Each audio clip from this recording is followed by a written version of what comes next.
RUOL is designed for those na mid-level freelancers na talaga. Some of the courses, na-skip na yung mga basics, yung definition of term. If you already have the knowledge with the basic accounting, yung meron ka ng insight about the freelancing itself, that will do. Kasi dito naman, as mentioned by Sir Ave, na this is a two-way street. So gagawin mo pa rin yung part mo. We're here as a guide. Nandyan na yung course outline. Susundan mo na lang pa. And every outline was made na para kaya nyo siyang himay-himayin na yung madali na siyang intindihin. And then, RUOL kasi, di ba, hiniwa-hiwalay na natin siya into per bundles, into per specific courses. Like, for example, for my bundle, it's under bundle 5 and bundle 6 for the client getting.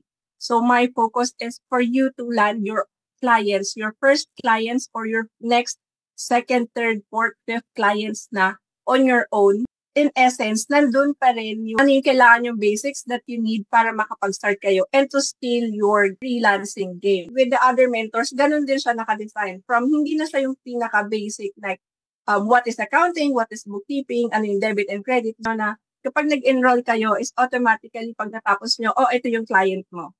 Ito, dito kayo tayo papasok. So no, hindi, yun na rin yan. Hindi ko kayo i-hand out sa inyo yung client.